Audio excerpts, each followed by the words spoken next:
সেটা হচ্ছে rap text. এটির কাজ হচ্ছে আমরা যদি একটি সেলের বাহিরে আমরা যখন কোনো কিছু লিখি, সেই লেখাগুলো যখন একটি সেল থেকে অন্য সেলে চলে যায়, সেই লেখাগুলোকে একটি সেলের মধ্যে নিয়ে আসার জন্য মূলত আমরা এই র‍্যাপ টেক্সট অপশনটি ইউজ করি। আমাদের এখানে এই সেলের মধ্যে যে লেখাগুলো লিখেছি, এই লেখাগুলো আমাদের অন্য সেলে চলে গিয়েছে। এখন এই সেলের লেখাগুলোকে এই একই সেলে নিয়ে আসার জন্য আমরা ফার্স্ট এই সেলে ক্লিক করে এখন র‍্যাপ টেক্সট অপশনে প্রেস করলে দেখুন আমাদের লেখাটি একই সেলে চলে আসবে। এটি হচ্ছে র‍্যাপ টেক্সট অপশনের কাজ।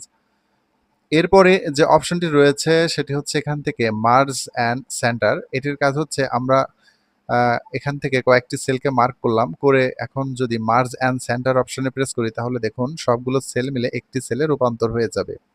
এটি হচ্ছে মার্জ অ্যান্ড সেন্টার অপশনের কাজ। এখান থেকে যদি আমরা নিচের দিকে আরো কিছু সেলকে মার্ক করি, করে এখানে এই ড্রপ ডাউনে প্রেস করলে আমাদের সামনে আরো বেশ কিছু অপশন আসবে। এখান থেকে দ্বিতীয় যে অপশনটি রয়েছে মার্জ অ্যাক্রস, এই অপশনে প্রেস করলে আমাদের এখান থেকে কলামগুলো কেটে যাবে, এখানে শুধু রো গুলো আমাদের এখানে থেকে যাবে। এটি হচ্ছে মার্জ অ্যাক্রস অপশনের কাজ। এবং আমরা লেখাগুলোকে মার্ক করে যদি এই ড্রপ ডাউন থেকে এখন মার্জ সেলস অপশনে প্রেস করি তাহলে আমাদের সেলগুলো কেটে যাবে, এবং এই কেটে দেওয়া সেলগুলোকে পুনরায় ফিরে নিয়ে আসার জন্য আমরা এখান থেকে আনমার্জ সেলস অপশনে প্রেস করলে আমাদের সেলগুলো আগের অবস্থায় চলে আসবে।